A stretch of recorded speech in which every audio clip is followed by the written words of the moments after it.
السلام علیکم، welcome to my channel.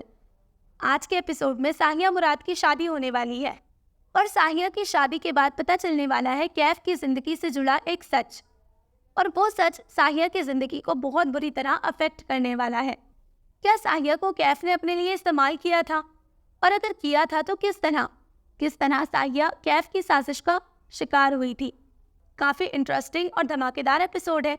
مجھے یقین ہے کہ آپ کو یہ ناول پسند آئے گا، تو چلیے سنتے ہیں ناول بادلوں کے پیچھے لاسٹ ایپیسوڈ۔ مگر ایسا کیسے ہو سکتا ہے؟ میں ہکا بکا رہ گئی۔ بھلا یوں کھڑے کھڑے رشتے طے پاتے ہیں؟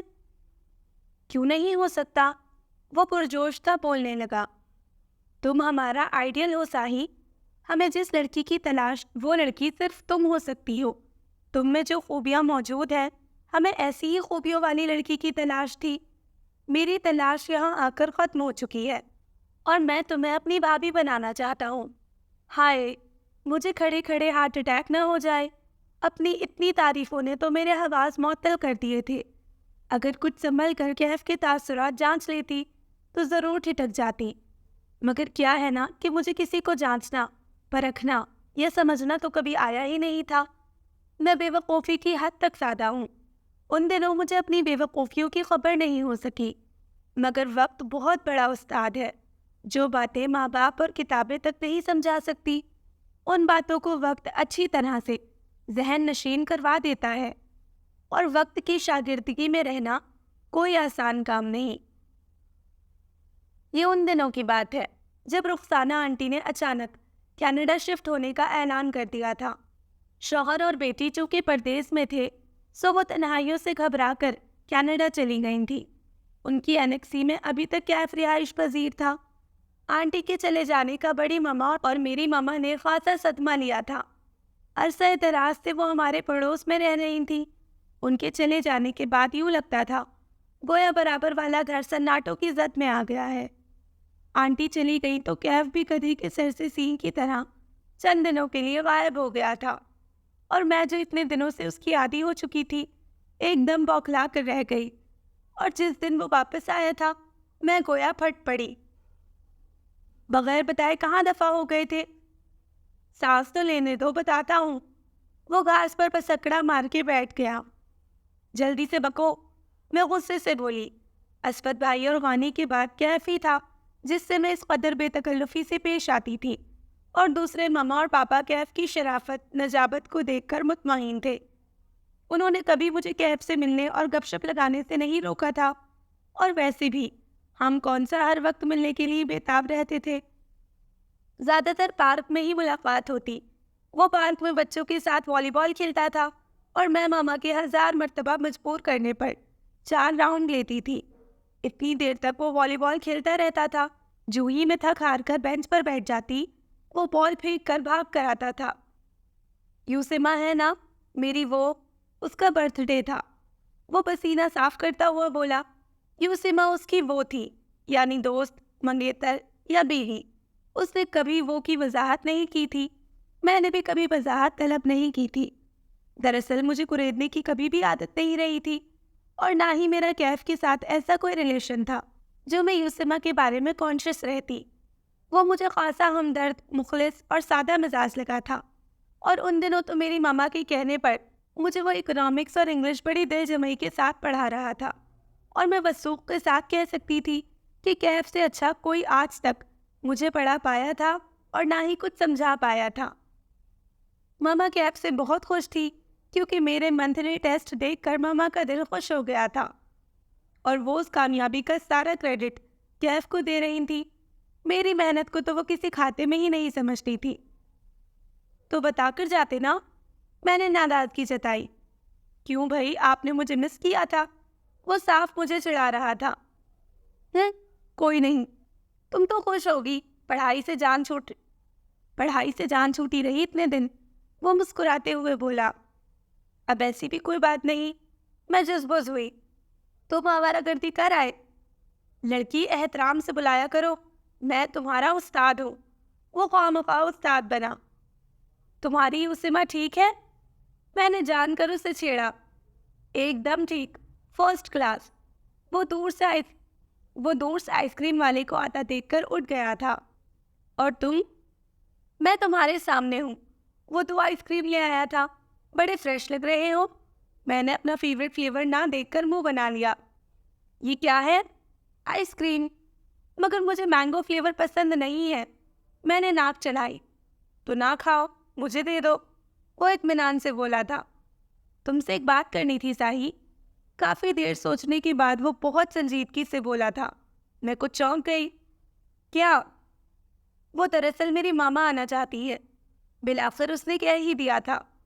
تو آ جائیں، اس میں سوچ بچار کرنے والی کیا بات ہے؟ میں اس کی بات کا مفہوم نہیں سمجھی تھی۔ دراصل مجھے بات تو کیا، لہجے سمجھنا اور چہرے پڑھنا بھی بالکل نہیں آتا تھا۔ میرا مطلب ہے ایک خاص مقصد کے لیے آئیں گی۔ وہ سر جھکائے گھاس کے تنکے نوچ رہا تھا۔ اس کے قریب ہی خشک گھاس کے تنکوں کی ایک ڈھیری سی لگ چکی تھی۔ کیسا مقصد؟ اب میں کچھ سمجھ تو چکی تھی، تاہم مزید وضاحت بھی ضروری تھی۔ ایبک کے لیے آئیں گی۔ میں نے تمہاری اتنی تعریفیں کی تھی کہ وہ تم سے ملنے کے لیے بے چین ہو گئی ہے۔ اس نے تعریف کا ایک جال میری طرف پھینک دیا اور میں اس جال میں الجھنے کے قریب پہنچ چکی تھی۔ دراصل اپنی تعریف کسے ناپسند ہوتی ہے، اور میری جن خوبیوں کی میرے گھر والوں کے نزدیک کوئی وقت یا اہمیت نہیں تھی، وہ انہی خوبیوں کو میری نظر میں اور بڑھا کر پیش کرتا تھا۔ دراصل یہ بھی ایک فن ہے، شائستگی اور سلیقے کے ساتھ کسی کو اپنی طرف متوجہ کرنے کا فن۔ یہ ہنر بھی کسی کسی کو آتا ہے۔ تم بہت اچھی کوکنگ کرتی ہو، تم میں سلیقہ ہے، گھر سنبھال سکتی ہو۔ ماما کہتی ہے ایک لڑکی کو ہر فن میں طاق ہونا چاہیے، اور وہ عورت ہی کیا جو گھرداری کے قرینے سے واقف نہ ہو۔ وہ اپنے مخصوص دھیمے اور پراثر لہجے میں کہہ رہا تھا، اور اس کی باتوں سے، اس کے لہجے کی تاثیر سے کوئی بھی عقل و فہم والا بندہ قائل ہو سکتا تھا، جبکہ میں تو پھر ایک احمق اور بدھو سی لڑکی تھی۔ دراصل میرے لیے بے وقوف اور کم عقل جیسے الفاظ ہی مناسب تھے۔ اس وقت میں شفقانہ حد تک خود کو احمق ترین مخلوق بھی کہہ سکتی ہوں۔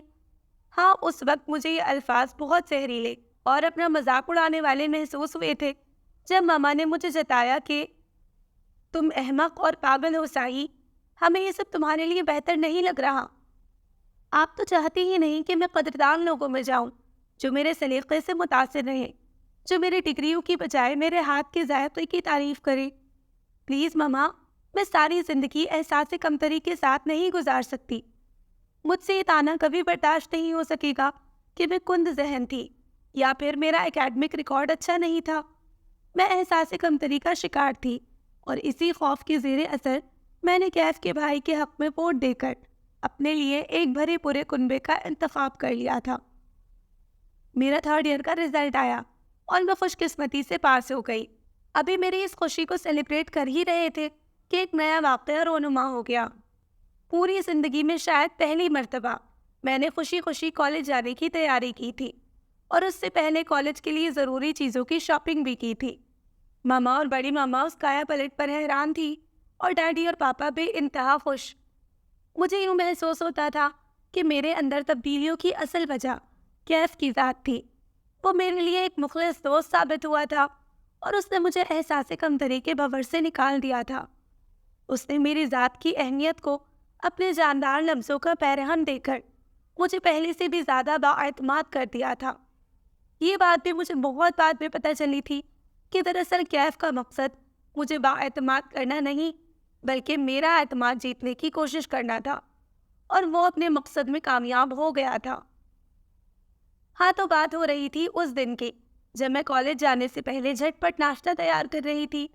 ماما اور بڑی ماما فی الحال اپنے کمروں میں تھی۔ ڈیڈی اور پاپا نماز کے بعد سو جاتے تھے۔ جب تک وہ فریش ہو کر میز تک آتے تھے، میں ان کی پسند کا ناشتہ تیار کر چکی ہوتی۔ یہی میری روٹین تھی۔ اس وقت بھی میں نے شموں کے ساتھ مل کر برتن میز پر سجا دیے تھے جب کیف کی کال نے مجھے اپنی طرف متوجہ کر لیا۔ میں موبائل اٹھا کر اپنے کمرے میں لے آئی تھی۔ میرا ارادہ تھا کہ ساتھ ساتھ یونیفارم بھی پریس کر لوں گی، کیونکہ میں جانتی تھی کیف لمبی بات کرنے کا ارادہ رکھتا ہے۔ استاد محترم، خیریت تو ہے؟ صبح صبح فون کھڑکا دیا ہے؟ میں نے موبائل کان سے لگا کر استری کا پلگ لگاتے ہوئے کہا۔ بس ایسے ہی۔ جھوٹ نہ بولو، مجھے قطعاً یقین نہ آیا۔